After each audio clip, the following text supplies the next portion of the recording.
Oke, halo semuanya. Seperti biasa di kesempatan kali ini aku akan ajak kalian lagi untuk menyimak beberapa kejadian misterius dan aneh di Jepang. Ini lebih tepatnya insiden ya. Dan kali ini yang akan kita bahas ini adalah sebuah insiden yang bernama Petit Angel. Walaupun kejadian ini terkesan singkat gitu ya, tapi kejadian ini memiliki keanehan dan misteri yang sangat sulit diungkap. Bahkan ada orang yang mencoba untuk mengungkap kejadian ini, tapi malah berakhir tragis gitu. Oke, kita langsung aja, kita mulai daripada penasaran. Jadi pada tahun 2003 itu dilaporkan kepada kepolisian jika 4 gadis menghilang tanpa jejak. Yang ternyata memang benar seperti kebanyakan insiden yang sering terjadi di Jepang gitu ya, dimana 4 gadis ini yang hilang ini ternyata diculik dan dikurung di suatu tempat.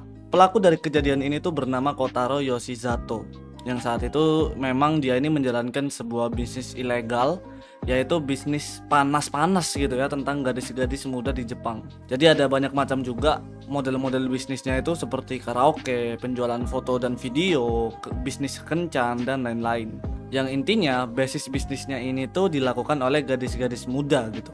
Kotaro Yoshizato ini menjalankan bisnis ini nih secara non toko gitu, nggak ada tempatnya. Jadi dia tuh menjalankan bisnisnya ini dari merekrut dan menawari orang-orang yang dia temui. Dan tentu saja dari kejadian hilangnya 4 gadis ini, tentu kita bisa menebak gitu apa yang akan dilakukan Kotaro Yoshizato kepada 4 gadis tersebut. Jadi semuanya itu bermulai di sekitar awal Juli. Kotaro Yoshizato ini bertemu dengan seorang gadis yang sedang bermain di daerah Shibuya, di mana ia ini memanggil dan mencoba mendekati gadis tersebut, tentunya untuk menunjukkan sikap baiknya di hadapan gadis-gadis tersebut. Jadi memang Shibuya dan Shinjuku ini sudah menjadi tempat normal dari kebanyakan insiden serupa di Jepang gitu ya. Karena kota ini memang menjadi tempat pelarian para gadis-gadis muda, sehingga bisa dibilang sangat gampang gitu untuk mencari target di tempat tersebut. Saat itu Kotaro Yoshizato ini memberikan ajakan kepada gadis tersebut untuk bertemu lagi di Shibuya pada tanggal 13 Juli. Yang mana pertemuan ini Kotaro Yoshizato ini berjanji akan memberikan uang kepada gadis tersebut. Namanya juga gadis muda, tentu tergiur gitu dengan hal seperti itu. Pertemuan ini pun akhirnya terjadi pada tanggal 13 Juli, yang saat itu para gadis ini tuh sudah menunggu di Shibuya. Tepatnya itu di depan patung Moyai gitu ya, Moyai Shibuya, sekitar jam 10 pagi lah. Kotaro pun akhirnya mendatangi gadis tersebut, dan saat itu Kotaro ini memberikan tawaran gitu, dimana ia berkata, "Jika kamu membersihkan kamar milikku, aku akan memberimu 10.000 yen." Karena nominal yang bisa dibilang menggiurkan gitu ya untuk kantong seorang gadis gitu ya, akhirnya dia tuh terima tuh tawaran dari si Kotaro. Mereka akhirnya pun berangkat ke sebuah apartemen, dan sesampainya di sana, Kotaro yang dari tadi bersikap baik tiba-tiba berubah nih sifatnya dari sifat yang sebelumnya. Keempat gadis ini secara tiba-tiba itu diikat dengan tali yang disambungkan ke sebuah pemberat gitu ya. Nah, pada tanggal 15 Juli media ini udah memberitakan gitu tentang kejadian hilangnya para gadis-gadis ini. Dan di tanggal 16 Juli kepolisian ini sudah menyiapkan surat penangkapan gitu dan pencarian atas kejadian ini. Tapi anehnya pada tanggal 17 Juli polisi tiba-tiba ini didatangi oleh salah satu gadis yang berhasil kabur dari apartemennya si Kotaro. Dan gadis itu melaporkan semuanya kepada polisi tersebut, dan tentu saja gitu ya, kita bakal bertanya kenapa gitu, kok bisa gadis ini kabur gitu, terus kemana Kotaro. Setelah semuanya ditelusuri, ternyata Kotaro ini pada tanggal 16 Juli ia melakukan di apartemennya sendiri. Karena tidak ada siapapun di sana, para gadis ini tentu saja mencoba melarikan diri. Akhirnya para gadis yang lain pun diamankan oleh kepolisian, dan saat itu polisi langsung melakukan penyelidikan di apartemennya si Kotaro ini. Saat itu dijelaskan jika Kotaro memasang semacam tenda di dalam ruangannya, dan ia itu membakar sebuah briket dengan kompor miliknya sendiri di dalam tenda tersebut. Jadi menghirup bakaran briket ini adalah salah satu metode yang sering terjadi di Asia Timur gitu. Tapi kepolisian tidak menemukan alasan atau faktor yang menyebabkan Kotaro mengakhiri hidupnya. Sehingga kejadian ini ya kayak simpang siur aja gitu, kayak nggak jelas aja gitu. Karena sulitnya ditemukan alasan atau informasi yang spesifik dari kejadian ini. Tapi semua itu tidak berhenti sampai sana, dikarenakan masih ada beberapa barang-barang miliknya Kotaro yang disita kepolisian untuk ditelusuri lebih lanjut. Dimana di situ terdapat 1.000 video dan sekitar 2.000 daftar nama pelanggan yang dimiliki oleh Kotaro. Dan yang paling menariknya lagi, dari nama-nama daftar ini diselidiki oleh kepolisian, mereka ini menemukan nama orang-orang ternama di Jepang. Seperti contoh disebutkan di situ namanya itu seperti Eitaro Itoyama masuk ke dalam daftar Petit Angel ini. Jadi dia ini politikus dan pengusaha di Jepang, bahkan pernah menjabat sebagai DPR gitu di Jepang. Kemudian ada juga Yasushi Akimoto, juga masuk ke dalam daftar ini.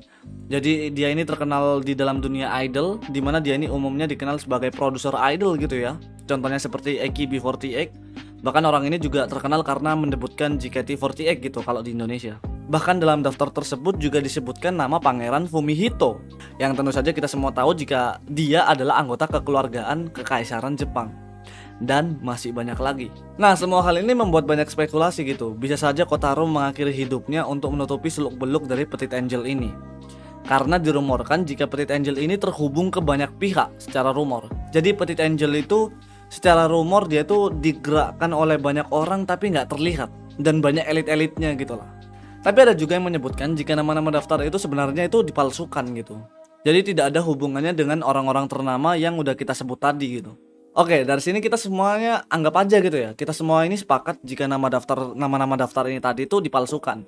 Tapi kenapa ketika berita ini mulai semakin tersorot oleh masyarakat, secara tiba-tiba kepolisian ini menutup dan menghentikan penyelidikan dari insiden ini. Bahkan media pun ikut berhenti dalam peliputan berita dari insiden ini. Tentu dari sini makin terasa lebih aneh gitu kan.